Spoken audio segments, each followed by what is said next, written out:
And if that's too much, then you can take one of those swipes out. No, I don't think it was too much because now I'm going back down. Okay. So, just find a good kind of middle ground where it's 68. What's our next thing to do? Well. What's the B? Airspeed's first. Second is B. I don't remember. Best place to land. We're going down. Best place to land. we gotta go somewhere. Okay. So where are we gonna land? I don't know. Is that a golf course? Yeah, that golf course is there. I see a bunch of development over here, so Interstate 400 would probably be a good idea. Okay. So let's start going that way. Okay. What? Where is the Interstate 400? Don't exceed 30 degrees, though, I think, in this turn, correct? Correct. Yeah, absolutely not. Basically, wherever. I mean, I can see the road runs this way. Okay. So we can either land that way on that road, or we can land this way on the road. This way, there's a lot more traffic. This way, there's less traffic. You see the road right there? Oh, I see it now. All right. So I need to go that way. Well, you want to set yourself up to make that left turn to kind of land, essentially. You don't want to get right over it and then be too long or too far away. You know what I'm saying? Okay. So I need to go this way and then come back? You're good right here. I would just maintain it right here and maintain a good reference to the road. Okay. All right, C is checklist. So what are we going to do checklist-wise? Are we going to act like we're doing a landing with the flaps and all that stuff? Yeah, but let's think about the emergency checklist. So we have an issue. Okay. Could we restart the engine possibly? Well, you said you were going to try that, but I did not. Right, but you tell me what would we do to restart the engine? Full throttle? No. No. What if we ran out of fuel? Well, we got to make sure we're on both. Okay, we're on both. We're on both. Okay, make sure you're pitching for 68 and don't turn away from your point. What about the mixture? Mixture, you said full rich. All right, so we'd go full rich mixture. Okay, do that? No, it's just simulate it. Okay. What else? Go ahead and start turning towards your road because we're getting closer. Okay, this is a lot happening at once. All right, what about trying to restart the engine? Okay. So how would we try to restart it? You would turn it over. Turn the keys, yep. All right, cool. Keep turning towards your road. Don't want to get too low. Okay. All right, D, dialogue. So who can we talk to? The we put in the squawk code? Yep, what's the squawk code? 7700. Good, so we'd put in 7700, poop, poop, poop, poop. Good. Another thing is we can hold this button down right here. Okay. That will automatically put in 121.5. Okay. What would we say? We're going to say Mayday, Mayday, Mayday. Yep. Engine failure. Who are we? Oh, Skyhawk 988 Bravo Golf. Engine failure. Preparing for power off landing. Preparing for power off landing on, you said this is Interstate 400? Yep. Interstate 400. Good. And then last thing, emergency/exit. So tell your passengers, hey, go ahead and open that door, make sure your seatbelts are fastened, that's it. Okay. All right, we're going to go around because we're getting a little low. Okay. So Your we'll controls. start to slowly add back power, my controls. Good. All right, now we're climbing back out. We don't need all that nose up trim. So as we were getting closer to that road, we'd go ahead and start adding flaps and stuff like that. And then we would just glide the plane in and land on the road. Okay. You would hold 68 knots until you basically get in ground effect. Okay.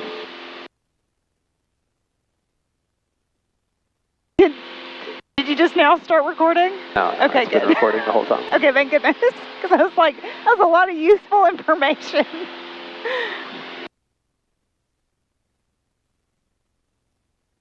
All right, not too bad. Could have been better, could have been worse. You knew a few things.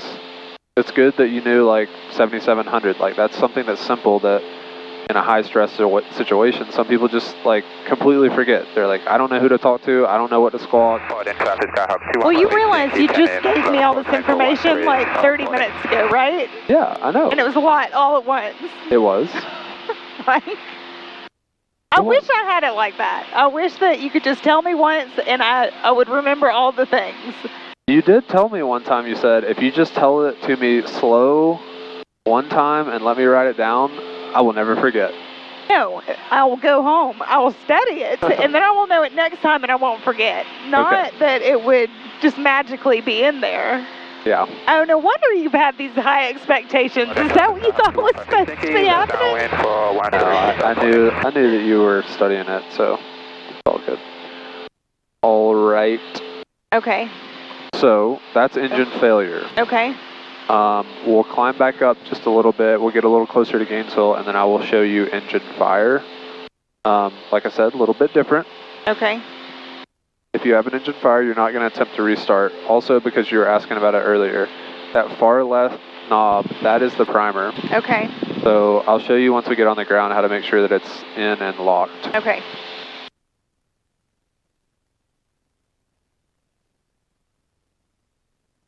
How did you feel about the power on stall? I feel like there was a lot of stuff happening all at once, and it's really hard for me to, I don't know, retain the information. Like, I'm just kind of doing what you tell me to do. Okay. I mean, I think if I do it enough times, I'll start to remember. But the first time, I'm just kind of a nervous wreck, and I'm just like, just try to do what he says. Okay, I get that. Paulding County traffic, Cherokee November 9481, Julius turning left downwind, runway 13. We're going to be straight out departure on the downwind leg to the west, Paulding County. Why is this on? That one always stays on. It's never been off. I don't know. We do have the traffic. When it like is when it's like actually on, it gets a lot brighter. Okay. I was like, I mean, it says 0, but.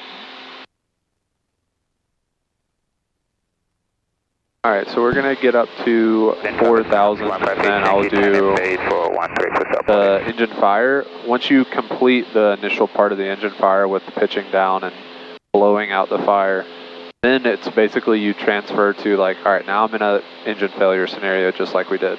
Does that make sense?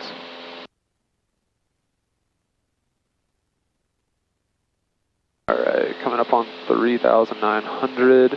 Now when you do an engine fire, or simulated engine fire, you want to turn on the carb heat for training purposes. Now in real life you don't have to turn on the carb heat. Okay. But for training purposes, you don't want the engine to get super cold really, really quick because it's really bad for it. Okay. So you'll say, if the examiner says, all right, you have an engine fire on the right side, you go carb heat on, throttle idle, start pitching down away from the flames, and then you're pitching for, do you remember what airspeed I said? 110? Yes, 110, correct. And then or as fast as you can go without exceeding your never exceed speed. Correct, yes. Also with that, as soon as you turn on carb heat and reduce the throttle to idle and start pitching down, then you have to start telling the examiner what would you do. So I would say, all right, I would turn the fuel selector off, I would go mixture cut off, I would turn the keys off, and then I would basically make my mayday call and squawk 7700, and then once I'm basically done with everything, preparing for the landing, I would turn off the battery master. Okay. Because that is on the checklist, but it's a little later on the checklist. Okay. All right, so we'll say 4,400, and the examiner says, okay, you have an engine fire on your right side. Okay, engine fire on my right side, carb heat on, throttle pull to idle, start pitching away from the flames, start dropping the nose. I want to get 100 to 110 knots. I'm turning away from the flames. Flames should be blowing that way right now. There's 100, don't go above 110. Just holding it kind of steady here, holding this airspeed. So keep it 30-degree bank angle? Yeah, I would say that's safe. Okay. And the examiner says, all right, your engine fire is out. You've blown it out. All right, I'm not going to attempt to restart. I'm also going to turn my fuel selector off, go mixture cut off. I'm immediately going to pitch up for 68 knots. Best glide speed. I'm going to turn off the keys. I'm going to go ahead and switch to 121.5 by holding this down. I'm going to squawk 7700 and enter. Got my 68 knots. There we go. It was a couple more swipes of trim, and now I've pretty much got it at 68 without having to worry about too much. And then ELT/emergency. So, hey, you're my passenger. Go ahead and fasten your seatbelt if it's not. Tighten it up. Open your door. Open your window. Prepare for this landing. Once we land, we're going to exit towards the rear of the plane. And I need to find a place to land ASAP. So, got a field back to my right. Water's in front, not a great one, but we'll make this field back to our right, our place to land. Pitch for 68, want to make sure. You probably can't see it yet. I was going to say, which field are you picking? So this field right here that Okay. there's the little tiny one and then that one, so I'm going to go for that one. Okay. Another good thing to check is your winds if you can. So if I turn that way, I will have a headwind, so that'll actually be beneficial for me on landing. And then think about, have I done everything? So I'm pitching for 68. I've got my best place to land. I'm kind of set up with a direct headwind now. Not really any checklist I can do other than I need to prepare for the landing. So preparing for the landing means I've already done it, but fuel selector off, mixture cut off, keys off, and then master switch off. If I turn the master switch off, I cannot extend the flaps though, because it's on electrical power. So if you're like, all right, I'm going to land here, don't turn the master switch off yet, add all of the flaps that you need, and then once you've added all the flaps that you need, then turn the master switch off. Okay. All right, cool, carb heat off, slowly go back to full throttle.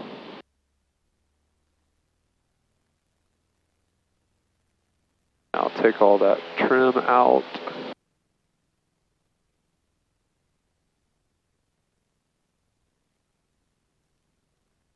All right, got it trimmed back to where it needs to be. Somewhat right there.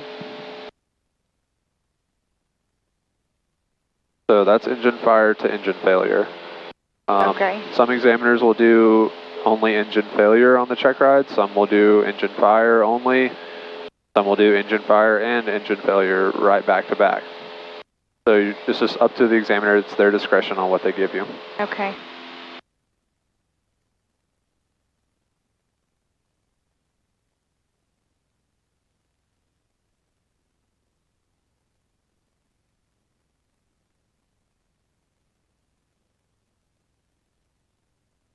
Your controls. My controls. Your controls.